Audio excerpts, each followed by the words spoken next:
Space does not care about us. It does not breathe. It does not sleep. It stretches in every direction, infinite, indifferent, and incomprehensibly old. And yet somewhere inside this vast darkness, something extraordinary happened. Life. Not out there, not yet. Here, in a single unremarkable corner of the Milky Way, around an average star, on a fragile blue world, something woke up. But before we look outward for other worlds, perhaps we should truly see our own. 8 planets, dozens of moons, millions of rocks hurtling through the void. Our solar system is not a quiet place. It is violent, beautiful, and stranger than anything we could have imagined. This is its story. The Sun, everything begins here. A sphere of plasma, 1.4 million kilometers wide, burning at the center of everything we call home. The Sun is not simply a star, it is the star, the source, the clock, the engine that drives every storm, every season, every heartbeat on Earth. Its surface blazes at nearly 5,800 Kelvin.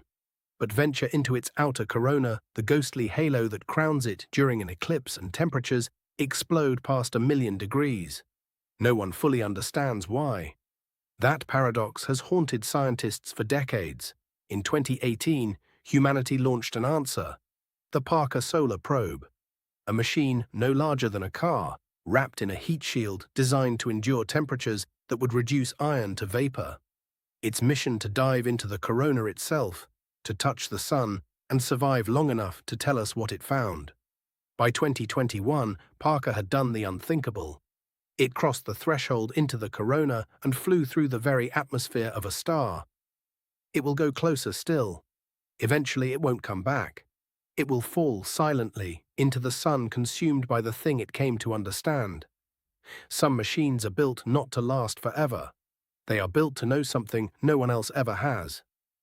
Mercury. Mercury is the solar system's forgotten planet, too close to the Sun to observe easily, too small to hold an atmosphere, too strange to fit neatly into the story we tell about how planets form. Its radius is just 2,440 kilometers smaller than several moons. And yet it is extraordinarily heavy for its size. Beneath a thin crust and a narrow mantle of silicate rock lies a metallic core so massive it makes up nearly 57% of the planet's entire volume. What does a world without air, without water, without a single cloud look like? Like memory, like silence, like a surface that hasn't changed in nearly 4 billion years. Craters stretch to the horizon in every direction, scars from an ancient bombardment that ended long before complex life stirred on Earth. Mercury kept its wounds. It had nothing to heal them with. It orbits the Sun in just 88 days, but rotates so slowly that a single day on Mercury lasts longer than its year. The sunny side scorches at 430 degrees Celsius. The dark side plunges to -180. There is no in-between. Mercury is extreme in every sense, a world that refused to become anything other than what it is. Chapter 4. Venus. From a distance, Venus is beautiful. It is the brightest object in the night sky after the moon. Ancient civilizations worshipped it. Poets wrote of it, and for centuries we imagined that beneath those brilliant clouds might lie lush jungles, warm seas, a twin to our own world. We were catastrophically wrong.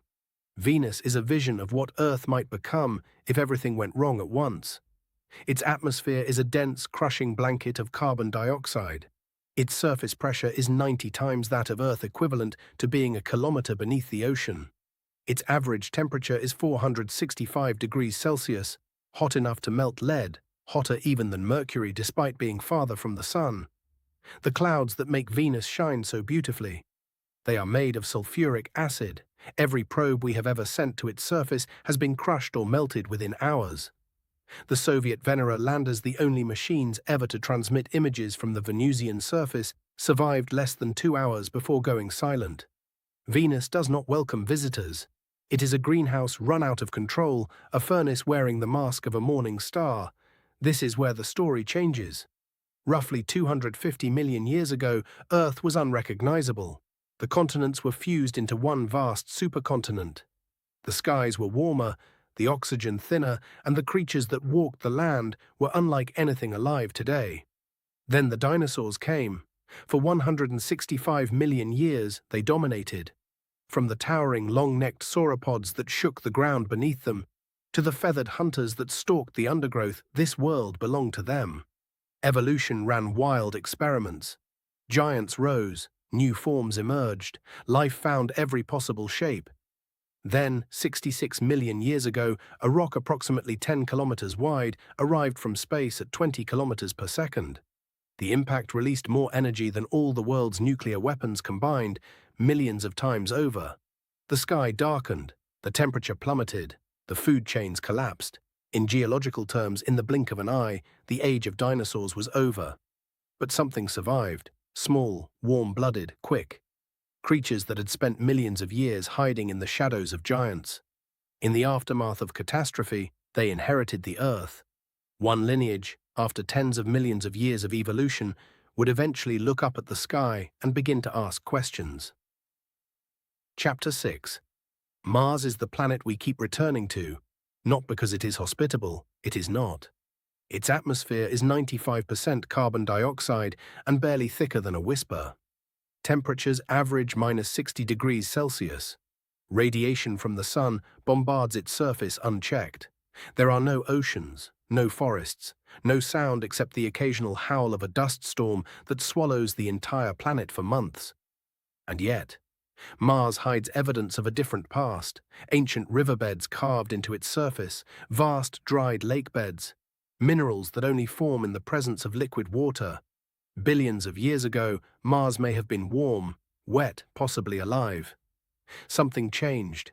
Its magnetic field faded. Its atmosphere bled away into space, atom by atom, stripped by solar winds. Whatever Mars once was, it lost it. We are drawn to Mars not only for what it might have been, but for what it might become. Rovers crawl its surface, helicopters hover in its thin air. One day, perhaps sooner than we think, human footprints will join them. Mars is waiting, patient as only a dead world can be. The asteroid belt between Mars and Jupiter lies a graveyard. Millions of rocks from pebbles to objects, hundreds of kilometers across orbit, endlessly in a vast ring around the Sun. This is the asteroid belt, and it is not what science fiction taught you to picture. It is not a claustrophobic maze of boulders. If you were to fly through it, the rocks would be so far apart that you might travel for days without seeing a single one up close. But they are there, tumbling, ancient. Remnants of a planet that never finished forming, pulled apart by Jupiter's immense gravity before it could coalesce into a world. Some of these rocks carry iron, nickel, precious metals, riches that dwarf anything buried on Earth. Others contain water ice, organic compounds, the building blocks of life itself. The asteroid belt is a time capsule, a record of the solar system's violent, chaotic birth preserved in stone, drifting silently in the dark. Jupiter and Saturn, and then Jupiter. There are no words adequate to its scale. This single planet contains more mass than all the other planets in the solar system combined. Its great red spot, a storm that has raged for at least 350 years, is wider than the Earth itself. Its magnetic field is so powerful it would be visible from Earth with the naked eye if we could see it. Jupiter does not have a surface. It is a world made entirely of gas. Hydrogen and helium compressed to impossible densities, until deep within its core the pressure becomes so extreme that hydrogen behaves like liquid metal. Its moons are worlds unto themselves. Europa hides a saltwater ocean beneath a shell of ice, one of the most promising candidates in the solar system for extraterrestrial life. Io is the most volcanically active body ever discovered, its surface constantly resurfaced by hundreds of erupting volcanoes. Ganymede is larger than Mercury. Beyond Jupiter, Saturn, its rings hundreds of thousands of kilometers wide but barely 100 meters thick, are made of ice and rock. From grains smaller than a fingertip to boulders the size of houses. They are so thin relative to their width that if you scaled Saturn's rings to the size of a piece of paper, that paper would be 10,000 times thinner than the page you're reading. Saturn's moon Titan has rivers, lakes, and rain not of water, but of liquid methane. It has a thick nitrogen atmosphere. It has weather systems and seasons. It is alien. At the edge of everything, where sunlight is so dim it barely casts a shadow, Pluto drifts.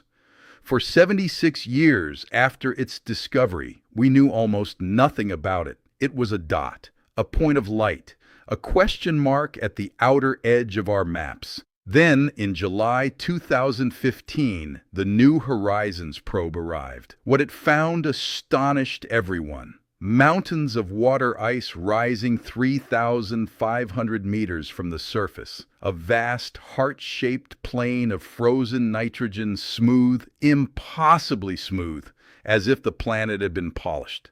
A thin atmosphere of nitrogen and methane that rises and collapses with the seasons of a world that takes 248 years to orbit the sun. Pluto is not a dead rock. It is a complex, layered world full of geological activity we do not yet understand. On a planet smaller than Earth's moon, at the very edge of the solar system, it reminded us of something important. Never assume you know what a world looks like before you've actually looked.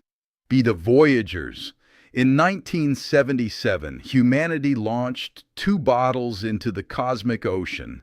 Voyager 1 and Voyager 2, identical twins, sent in different directions, carrying golden records encoded with the sounds and images of Earth. Music, voices, the sound of rain, of surf, of a mother's first words to her child. They were never coming back. They passed Jupiter, Saturn, Uranus, Neptune. Each flyby a farewell, a final look. They gathered data no instrument before or since has matched. And then they kept going.